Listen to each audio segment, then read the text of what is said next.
தொடர்ந்து நம்ம ஈரானுடைய நிலவரங்களை பார்த்துட்டு இருக்கோம். இப்போ வந்திருக்கக்கூடிய சில முக்கியமான தகவலை ஒரு தொகுப்பாக பார்க்கலாம். உங்களுக்கு கிளைமேட்லாம் எப்படி இருக்கு? இப்போ இந்த வீடியோ எடுக்கும்போது பார்த்தீங்கன்னா சரியான மழை. இங்கே கரண்ட் எல்லாம் வந்து ஆஃப் பண்ணி வச்சுட்டாங்க.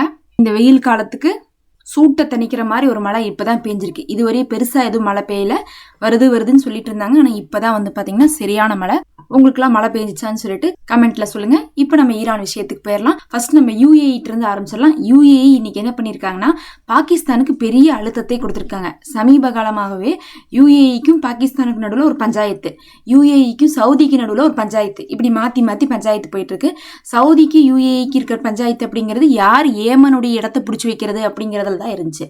அதே பாகிஸ்தானுக்கு யூஏஇக்கு இருக்கக்கூடிய பஞ்சாயத்து பார்க்கும்போது என்னாச்சுன்னா, யூஏஇ கடன் கொடுத்து வச்சதை திருப்பி பாகிஸ்தான் இருந்து கேட்டாங்க. அப்ப பாகிஸ்தான்கிட்ட வந்து பாத்தீங்கன்னா இல்ல, காசு இல்லைன்னு சொன்னோமே வந்து என்ன பண்ணிட்டாங்க, சவுதி நாங்க தரோம் நீங்க கொடுத்துருங்கன்னு சொல்லிட்டாங்க. சரின்னு சொல்லிட்டு என்ன பண்ணாங்க, பாகிஸ்தான் யூஏஇயோட இருக்கக்கூடிய எல்லா விஷயத்தையுமே உறவெல்லாம் முறிச்சுக்கிட்டாங்க. இந்த சமாதான பேச்சுவார்த்தை நடந்த போது கூட யூஏஇயை கூப்பிட்டு நடுவில் நிறுத்த வைக்கல. ஏன்னா எல்லா நாடுகளுமே மத்திய கிழக்கு நாடுகளெல்லாம் வாங்க எங்க நாட்டுக்கு வந்து பாருங்க, அமெரிக்காவும் ஈரானும் சமாதானம் பேச போறாங்கன்னு சொல்லிட்டு பார்வையாளராக அழைத்தாங்க. அழைக்கும் போது யூஏஇயை மட்டும் விட்டுட்டாங்க. அதனால யூஏஇக்கு வந்து ரோசம் வந்து என்ன ஆயிடுச்சு, அதிகமாயிருச்சு. எங்களுக்கு நீ காசை முதல்ல கொடுத்துட்டு மறு வேலையை பாரு அப்படின்னு சொல்லிட்டு யூஏஇ வந்து பாகிஸ்தானை நெசுக்குறாங்க. அப்புறம் பாகிஸ்தானும் வந்து சவுதி வந்து சொன்னதை வச்சு கொடுத்தாங்க. எவ்வளவு கொடுத்தாங்கன்னு பார்த்தீங்கன்னா பாதி தான் கொடுத்தாங்க, முழுசாலாம் கொடுக்கல. மிச்ச பாதி இன்னும் சவுதி கொடுக்காத நிலையில இன்னைக்கு யூஏஇ மறுபடியும் பாகிஸ்தானை கூப்பிட்டு மறுவாதியா வாங்கின கடனை கொடுத்துருன்னு சொல்லிட்டு மிரட்டி இருக்காங்க. மிரட்டினது மட்டும் இல்லாம சியா செக்ஷன் அப்படின்னு சொல்லக்கூடிய ஒரு அமைப்பை வந்து முழுசா பார்த்தீங்கன்னா அதிகமானவங்க பாகிஸ்தானியர்கள் தான் வேலையில அமர்த்தியிருக்காங்க. அதை முழுசா வந்து இப்போ வெளியேற்ற போறாங்க. வெளியேற்றினா கூட பரவாயில்ல, அதுக்கு பதில் அவங்களுடைய சொத்தெல்லாம் அபகரிச்சுட்டு வெளியேற்ற போறாங்க. இது இன்னைக்கு ஒரு பெரும் பிரச்சனையை கொடுத்துருக்கு. அப்ப யூஏஇல இருக்கிற பாகிஸ்தானியர்களுடைய சொத்து எல்லாமே இன்னி யூஏஇக்கு சொந்தம். பாகிஸ்தானுடைய ஆளை மட்டும் வெளியேற்றுறாங்க. இதே வேலையை தான் எங்க பண்ணாங்கன்னா ஈரான்ல பண்ணாங்க. ஒரு 15 நாளைக்கு முன்னாடி என்ன பண்ணாங்கன்னா, யூஏஇ ஈரானை சேர்ந்து யாரெல்லாம் யூஏஇல இருக்கீங்களோ அவங்களாம் ஈரானுக்கு போங்க, ஆனா போறதுன்னா சும்மா போறதில்ல, இன்னைக்குள்ள போயிருங்க, உங்க சொத்து இதெல்லாமே நாங்க வந்து எடுத்துக்கிறோம்ட்டாங்க. அது வந்து பாத்தீங்கன்னா ரொம்ப ஒரு கொடுமை தான். யார் வந்து வெளிநாட்டுல போய் செட்டில் ஆயிருப்பாங்கன்னா சும்மா ஒரு சாதாரண குடும்பம்லாம் இல்லை, அதிகமானவங்க வந்து பாத்தீங்கன்னா பிசினஸ்க்காகவே போய் செட்டில் ஆயிருப்பாங்க. அப்ப மொத்த சொத்தையும் அவங்க வச்சுக்கிட்டு என்ன பண்றாங்க, இவங்களை வந்து நாட்டுக்கு அனுப்பிச்சுடுறாங்க. இது வந்து ஒரு நாள்ல அவங்க ராஜாவா இருந்து போண்டியான கணக்கு தான். அந்த மாதிரி என்ன பண்ணிருக்காங்க, இப்ப பாகிஸ்தானை சேர்ந்தவங்களுடைய சொத்தை யூஏஇ அபகரிப்பதாக அறிவிப்பு வந்துருச்சு. அடுத்து பாகிஸ்தான்ல வந்து பாத்தீங்கன்னா தரை வழியாக ஈரானுக்கு பொருட்களை அனுப்பிட்டு இருக்காங்க. முக்கியமா வந்து பாத்தீங்கன்னா இந்த போர் வந்து சமாதானத்துக்கு வந்ததுல இருந்து ஹார்மோஸை க்ளோஸ் பண்ணிட்டாங்க. ஈரானுக்கு எந்த கப்பலும் போகக்கூடாது வரக்கூடாதுன்னு தடுத்துட்டு இருக்கிறதுனால பாகிஸ்தான் ரூட் வழியாக தரை வழியாக இப்ப ஈரானுக்கு வந்துட்டு இருக்கு. அதை பத்தி ட்ரம்ப் கிட்ட கேட்கும் போது நான் நம்ப மாட்டேன், பாகிஸ்தானை பத்தி ஏதாவது சொன்னாங்கன்னா நம்ப மாட்டேன், பாகிஸ்தான் மேல எனக்கு நம்பிக்கை இருக்கு, அப்படி அவங்க செய்ய மாட்டாங்கன்னு சொல்லியிருக்காங்க. ஆனா வந்து பாத்தீங்கன்னா இந்த நியூஸ் ஒரு வாரமா வந்துட்டு இருக்கு, பாகிஸ்தானுடைய தரை வழியாக ஈரானுக்கு பொருள் போகுதுன்ட்டு. அப்படின்னா என்ன அர்த்தம்னா, அமெரிக்கா ஏதோ ஆக்ஷன் எடுக்கிறதுக்கு தயாரா இல்ல பாகிஸ்தானுக்கு எதிராக, அதனால வந்து நம்ப மாட்டேன் அப்படி இப்படின்னு சொல்லிட்டு இருக்காங்க. மற்றபடி பாத்தீங்கன்னா இந்தியா வாங்குறாங்களாமா ஈரான்ட்ட எண்ணெயை, அதனால வந்து அவர்களுக்கு 100% வந்து வரியை வந்து உயர்த்துறோம் அப்படின்னு சொல்லிட்டு அறிவிச்சிருக்காங்க.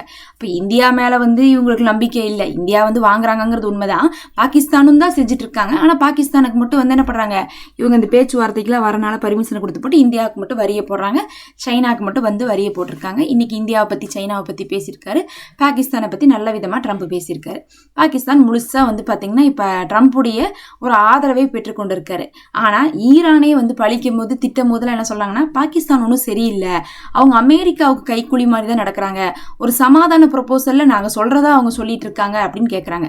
நாங்க சொல்றதை அவங்களுக்கு கன்வே பண்ண தெரியலையா, இல்ல கன்வே பண்ணாம ஏமாத்துறாங்களா அப்படிங்கிற மாதிரி இப்ப ஈரான் கேள்வி எழுப்பியிருக்காங்க. கடைசியாக ஒரு ப்ரொபோசல் கொடுத்துருக்காங்க. யாருன்னா ஈரான், நாங்க எல்லாம் யோசிச்சு கடைசியா ஒரு ப்ரொபோசல் கொடுக்குறோம், வாங்க இதுக்கு சமாதானம் பேசலாம்னு சொல்லிட்டு புது ப்ரொபோசல்னு கொடுத்துருக்காங்க. அதை பிரிச்சு பார்க்காம கொண்டு போய் கொடுத்துருங்க. நீங்க பிரிச்சு பார்த்து எதையாவது தப்பா படிச்சு வச்சிருங்க, உங்களுக்கு ஸ்பெல்லிங் மிஸ்டேக் வேற நிறைய இருக்குது, தயவு செஞ்சு நீங்க போய் அமெரிக்காட்ட கொடுத்துருங்கன்னு ஈரான் சொன்னதாக தகவல்கள் நியூஸ்ல வந்துச்சு. அதே மாதிரி வந்து அமெரிக்காட்ட போய் என்ன பண்ணிருக்காங்க, பாகிஸ்தான் அந்த லெட்டர் கொடுத்துருக்காங்க. உடனே ட்ரம்ப் வந்து நல்லா இறைவனை எல்லாம் வேண்டிட்டு திறந்து பார்க்கணும், திறந்து பார்த்தனுமே யுரேனியம் ஒப்படைக்கிறேன்னு சொல்லிடணும், சொன்னதோட நம்ம என்ன பண்ணலாம், யுரேனியம் போய் தூக்கிட்டு வந்து போற நிறுத்திடலான்னு பார்த்துருக்காரு. ஆனால் திறந்து பார்த்தா எல்லாம் பழைய விஷயங்களாக இருந்திருக்கு. உடனே வந்து ட்ரம்ப் சொல்லியிருக்காரு, இல்லை இது வந்து பழைய போன தடவை கொடுத்த கோரிக்கையை மாற்றி கொடுத்துட்டீங்கன்னு நினைக்கிறேன், நீங்கள் என்ன பண்ணுங்க, சரியானது கொடுங்கன்னு சொல்லிட்டு பாகிஸ்தான் கேட்டிருக்காங்க. அப்போ தான் பாகிஸ்தான் சொல்லியிருக்காங்க இதுதான் புதுசு, இப்போ தான் கொடுத்துருக்காங்கன்ட்டு. உடனே ட்ரம்ப்புக்கு வந்துருச்சு.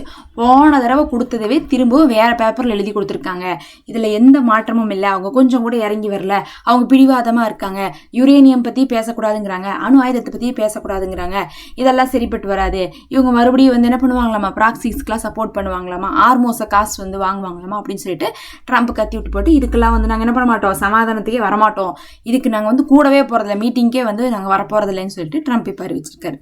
ட்ரம்ப்பை பொறுத்தளவுக்கு ஒரு அறிவிப்பில் என்ன சொல்கிறாரு, போர் முடிஞ்சிருச்சுங்கிறாரு. $5 மில்லியன் அளவுக்கு பெரிய நஷ்டத்தை வந்து ஒவ்வொரு நாளும் தழுவுறாங்கிறாங்க. ஆனால் ஈரான் என்ன சொல்கிறாங்க, எந்த நஷ்டத்தையும் நாங்கள் தழுவல, இவங்க வந்து கடலை முடக்குனாங்கன்னா நாங்கள் என்ன பண்ணுறோம், தரை வழியாக போகிறோம், அதுக்கப்புறம் எங்களுக்கு பார்த்தீங்கன்னா பல வழிகள் தெரியும், இவங்களுக்கு என்னத்தை தெரியும், இவங்க ஒரே ஒரு ரூட்டை மட்டும் தான் பிடிச்சி வச்சிருக்காங்க, எங்களுக்கு கடல் வழியிலேயே பல ரூட் தெரியும், அது போக பல நாடுகளோட நாங்கள் வேறு விதத்தில் தொடர்பு இருக்கோம், எங்களுக்கு நஷ்டம் இல்லைன்னு சொல்லிட்டு ஈரான் அறிவிக்கிறாங்க. ஒரு பக்கம் அமெரிக்கா ஈரான் தோத்துருச்சு நஷ்டம் அடையுதுங்கிறாங்க, இன்னொரு பக்கம் ஈரான் நாங்கள் தோக்கல, அமெரிக்கா ஏமாந்துருச்சு, எங்களுக்கு இன்னுமே லாபம் இருக்குங்கிறாங்க.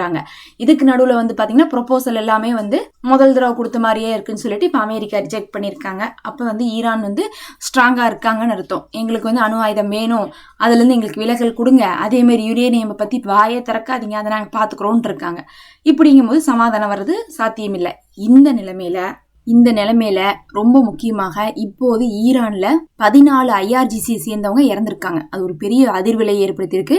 ஃபர்ஸ்ட் தகவல் வந்துடுமே இது யாருடைய வேலையா இருக்கோ, ஏன்னா எப்போ பார்த்தாலும் இந்த மொசாட்டு அதுக்கப்புறம் CIA தான் இந்த வேலையெல்லாம் பண்றாங்களேன்னு சொல்லிட்டு ஒரு பெரும் புரளி வந்துச்சு. இது வந்து அமெரிக்காவுடைய வேலை, இது ஈரானுடைய IRGCவே அடிச்சிட்டாங்க இஸ்ரேலுன்னு சொல்லிட்டுலாம் வந்துச்சு. அதுக்கப்புறம் வந்து இப்போதைக்கு ஈரான் என்ன தகவல் சொல்லியிருக்காங்கன்னா, அங்கே இருந்த கன்னி வெடிகளை நாங்கள் வந்து ஜம்ஜான் பகுதியிலேருந்து நீக்கிட்டு இருந்தோம், அதில் வந்து என்ன ஆயிடுச்சுன்னா ஏதோ ஒன்று வந்து சரியாக வந்து நீக்க முடியாமல் அது ஆக்டிவேட் ஆகி அது வெடிச்சதில் 14 பேர் இறந்துட்டாங்கன்னு சொல்லியிருக்காங்க. IRGCயை சேர்ந்த 14 பேர் இப்போ இறந்துருக்காங்க. கேட்டால் கன்னி வெடி அகற்றணுங்கிறாங்க. ஏன்னா தரைவெளியில் வரதா இருந்துச்சு போர், அதனால தரைவெளியில் யாரும் வரக்கூடாதுங்கிறக்கா அதை வச்சுருந்தோம். இப்போ வந்து போர் நின்று கிடக்குது, பெருசாக தரைவெளியில் வரக்கு வாய்ப்பு இல்லை, இன்னி கன்னி வெடி இருந்துகிட்டே இருந்தால் நாம் அந்த இடத்த பயன்படுத்த முடியாதுங்கிறதுக்காக நாங்கள் வந்து நீக்கணும், மக்களுக்கு எந்த பிரச்சனையும் வந்துடக்கூடாது அப்படிங்கிற மாதிரி சொல்கிறாங்க ஈரானு. எப்படி இருந்தாலும் 14 IRGCயை சேர்ந்தவங்க இப்போ இறந்துருக்காங்க. கன்னி வெடிங்கிறதுனால அதெல்லாம் வந்து குண்டு வெடிக்கிற மாதிரி வெடிச்சிருக்கு. வெடிச்சதில் வந்து பார்த்தீங்கன்னா பெரும் குண்டு வெடிப்பு சத்தங்கள் வந்து ஈரானில் வந்து வந்திருக்குது, போரே வந்துருச்சுங்கிற மாதிரிலாம் என்ன ஆச்சுன்னா செய்திகள் வந்து அவங்களுடைய ஊடகங்கள்லேயே முதல் கட்டமாக பரவி இருந்துச்சு. விபத்து அப்படிங்கிறது வந்து தெரிய வந்திருக்கு. இதெல்லாம் தான் இப்போ வந்து முக்கியமான தகவல்.